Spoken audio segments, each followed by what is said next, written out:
नमस्कार साथियों, स्वागत है आपका विजन एकेडमी की ऑनलाइन क्लास में। हमारा टॉपिक चल रहा था पार्टिसिपल्स और आज हम करने जा रहे हैं पास्ट पार्टिसिपल और परफेक्ट पार्टिसिपल। पिछली क्लास में हम प्रेजेंट पार्टिसिपल के रूल्स कर चुके हैं। आज मैं आपको बता रहा हूं कि पास्ट पार्टिसिपल होता क्या है। जब वर्ब की थर्ड फॉर्म किसी कंप्लीटेड वर्क को डिनोट करती है उसको हम पास्ट पार्टिसिपल कहते हैं। सेंटेंस में यूज होता है। It denotes any completed work with the help of verb third. Verb की तीसरी फॉर्म जब किसी कंप्लीटेड वर्क को बताती है उसको हम पास्ट पार्टिसिपल कहते हैं। अब देखिए, जैसे ये सेंटेंस है, I saw a broken mirror on the road. Participle होते क्या है? क्रिया विशेषण। ओके, पार्टिसिपल होते क्या है? क्रिया विशेषण। मतलब ये एक एडजेक्टिव का काम भी करते हैं, एक एडवर्ब का काम भी करते हैं। ओके, ये एक एडजेक्टिव का काम भी करते हैं और एडवर्ब का काम भी करते हैं। तो I saw a broken mirror on the road. Okay, तो मिरर कैसा था? ब्रोकन। और मैंने लास्ट क्लास में आपको बताया था कि टूटा हुआ, खोया हुआ, गिरा हुआ, सड़ा हुआ, मरा हुआ, ये सारे क्या जो ऑलरेडी कंप्लीटेड है, पहले से किया हुआ काम है, तो वो क्या है? पास्ट पार्टिसिपल है। तो इसमें मिरर कैसा है? टूटा हुआ है, मतलब ऑलरेडी कंप्लीटेड वर्क है। और इंडिकेट कौन कर रहा है? वर्ब की थर्ड फॉर्म। इसको डिनोट करिए। I saw a broken mirror on the road. तो ब्रोकन क्या है? ब्रोकन है past participle. Okay, my father bought a painted portrait. एक स्वरूप चित्र लेके आए, एक पोर्ट्रेट लेके आए, और वो पोर्ट्रेट कैसा था? किसी के द्वारा बनाया गया था, पेंट किया हुआ था। ठीक है, पेंटेड पोर्ट्रेट।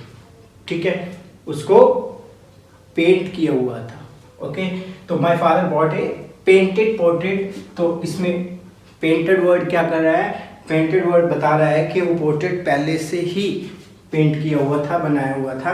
तो इस तरीके से क्या है? ये भी क्या है? एक पार्टिसिपल है। कौन सा? Past participle. अब हम बात करते हैं इस रूल की। स्टार लगाया हुआ है, बात याद रखना। मैंने आपको बताया है कि वर्ब की थर्ड फॉर्म पास्ट पार्टिसिपल है, लेकिन कुछ वर्ब्स ऐसी होती हैं जिसका पास्ट पार्टिसिपल वर्ब की थर्ड फॉर्म से अलग होता है, थोड़ा सा चेंज होता है, सेम नहीं होता। देखिए कैसे? जैसे ये स्ट्राइक वर्ड है, ये स्ट्राइक वर्ड है, स्ट्राइक से बना है स्ट्रिकन, स्ट्राइक से बना है स्ट्रिकन। वर्ब की थर्ड फॉर्म स्ट्राइक, और स्ट्राइक से बना है स्ट्रिकन।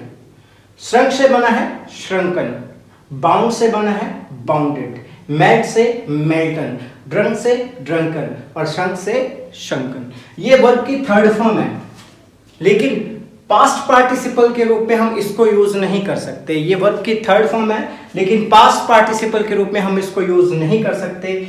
इसको इस रूप में यूज करना पड़ेगा, जैसे कि स्ट्रिकन हर्ब। ओके, टूटा हुआ दिल।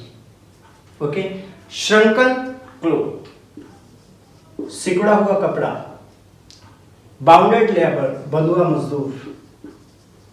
ओके, मेल्टन आयरन, पिघला हुआ लोहा, और ड्रंकन ड्राइवर, शराब पिया हुआ ड्राइवर, और शंकन शिप। इस तरीके से हम पास्ट पार्टिसिपल का यूज करते हैं। देखिए, मेन रूल ये याद रखना है आपको कि पास्ट पार्टिसिपल है क्या? वर्ब की थर्ड फॉर्म जब किसी एडजेक्टिव या एडवर्ब का काम करती है तो वो पास्ट पार्टिसिपल है। अब देखिए कि सभी में जरूरी नहीं है कि वर्ब की थर्ड फॉर्म ही लगेगी। वर्ब की थर्ड फॉर्म कंपलसरी नहीं है, मोस्टली वर्ब की थर्ड फॉर्म लगती है, लेकिन कुछ वर्ब्स ऐसी होती हैं जिनका ये रूप पास्ट पार्टिसिपल के रूप में यूज होता है। जैसे स्ट्राइक से स्ट्रिकन, ठीक है, श्रंक से श्रंकन, बाउंड से बाउंडेड। ओके, इस तरीके से पार्टिसिपल बनते हैं। तो अब हम चलते हैं परफेक्ट पार्टिसिपल की ओर। इसका स्क्रीनशॉट लीजिए। चलिए, अब हम देखते हैं परफेक्ट पार्टिसिपल। परफेक्ट पार्टिसिपल क्या है? कि जब एक के बाद दूसरा काम होता है जब एक के बाद दूसरा काम होता है तो उसे परफेक्ट पार्टिसिपल कहते हैं। और साथ में याद रखना समय का अंतराल, ये बात मैं आपको पहले भी बता चुका हूँ कि समय का अंतराल जरूर याद रखना, नहीं तो सेंटेंस गलत हो जाएगा। एक के जस्ट बाद दूसरा काम हुआ है, तुरंत बाद, बीच में समय का अंतराल नहीं है, एक के तुरंत बाद दूसरा काम हुआ है तो वो प्रेजेंट पार्टिसिपल है। लेकिन एक काम के बाद दूसरा काम हुआ है तो वो परफेक्ट पार्टिसिपल है। समय का अंतराल है तो परफेक्ट पार्टिसिपल है, समय का अंतराल नहीं है तो वो प्रेजेंट पार्टिसिपल है। देखो अब जैसे कि सेंटेंस है he took food he went to play, उसने खाना खाया और उसके बाद खेलने के लिए चला गया। तो बीच में थोड़ा सा समय का अंतराल आया होगा, क्योंकि खाना खाया उसके बाद खेल के मैदान में पहुंचा है तो बीच में समय का अंतराल आया है। ठीक है, अगर तुरंत ही जैसे ही वो एंटर हुआ उसके फादर ने उसको स्लैप कर दिया तो इसमें समय का अंतराल नहीं। ठीक है, तो क्या है कि समय का अंतराल है, इसलिए ये परफेक्ट पार्टिसिपल है। He took food he went to play. Okay, अब देखो परफेक्ट पार्टिसिपल होता क्या है, हैविंग प्लस वर्ब की third form. Having plus verb की थर्ड फॉर्म, ये मैंने आपको शुरू में बता दिया कि परफेक्ट पार्टिसिपल होता है हैविंग प्लस वर्ब की थर्ड फॉर्म। तो कैसे करेंगे, having taken food he went to play, sentence को हैविंग से स्टार्ट कर देंगे, having taken food he went to play. Having plus verb की थर्ड फॉर्म, ये है अपना perfect participle. Okay, subject same है इसलिए एक बार ही यूज होगा। ओके, और सेंटेंस हैविंग से स्टार्ट होगा। ये बात ध्यान रख लेना, इसमें गलती करते हैं हम, एरर इसी की आती है। कई बार क्या है हैविंग से स्टार्ट होता है सेंटेंस, कई बार हैविंग से स्टार्ट नहीं होता। वो कंडीशन क्या है वो करते हैं अपने। देखो जब दोनों काम एक ही बंदा कर रहा है तो हैविंग से स्टार्ट हो रहा है, कोई प्रॉब्लम नहीं है। ठीक है, अब नेक्स्ट सेंटेंस भी ऐसे है, he wrote a poem he got it published. कहने का मतलब उसने एक कविता लिखी फिर उसको पब्लिश करवाया। कहने का मतलब कि टाइम दोनों के बीच लगा होगा, पोएम को लिखने और पब्लिश करवाने में टाइम लगा होगा, समय का अंतराल आ गया, तो ये परफेक्ट पार्टिसिपल है। Having written a poem he got it published, having written a poem he got it published.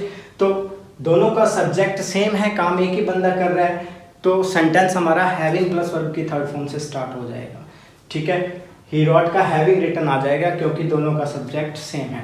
Rule number first देखिए, बहुत इंपॉर्टेंट रूल है।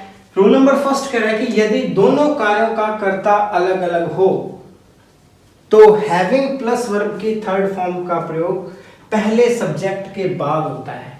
ध्यान से समझ लेना कि इस सेंटेंस, ये सेंटेंस और ये सेंटेंस, ठीक है, इन दोनों में काम करने वाला अगर अलग अलग है तो हैविंग प्लस वर्ब की थर्ड फॉर्म का प्रयोग वाक्य के शुरू में नहीं होगा।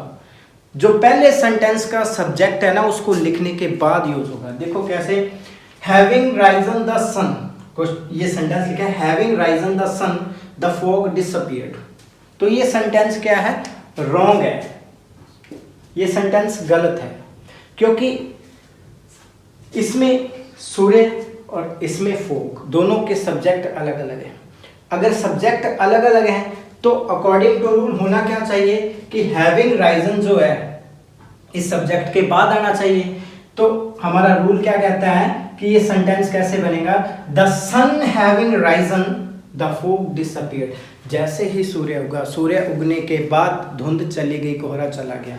ठीक है, तो ये सेंटेंस को इंप्रूव करेंगे, सही करेंगे।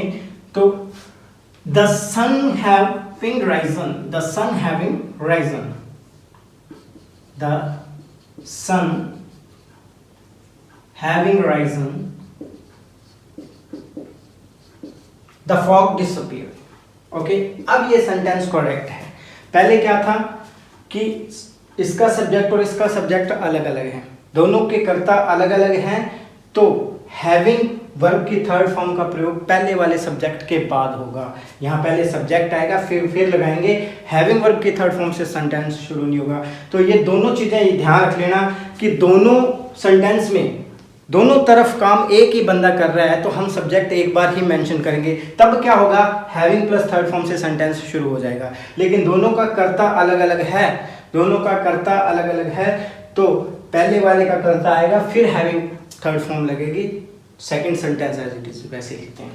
अब देखिए rule number second, passive sentence में हैविंग बीन वर्ब की थर्ड फॉर्म का यूज होता है। ठीक है, पैसिव वॉइस में ये सारे रूल कर लेंगे।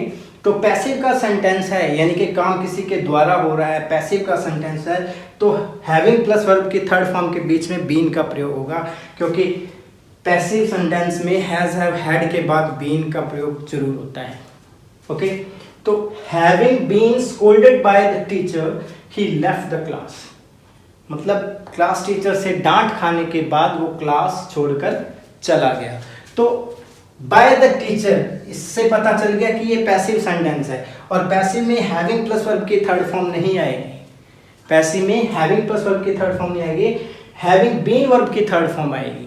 तो having been scolded by the teacher he left for the class, यहां पर मैंने ही नहीं लगाया है क्योंकि दोनों तरफ सब्जेक्ट सेम है, ही है, क्योंकि ये तो ऑब्जेक्ट है ना, इसने तो काम किया है, तो इसका सब्जेक्ट यहीं आ गया, तो दो बार सब्जेक्ट लगाने की जरूरत नहीं है, सेंटेंस हैविंग से ही स्टार्ट होगा। तो ये थे हमारे पार्टिसिपल के रूल। उम्मीद है आपको समझ आया होगा। अपने नेक्स्ट क्लास में मिलते हैं किसी नए टॉपिक के साथ, इसका स्क्रीनशॉट ले लीजिए। Thank you very much.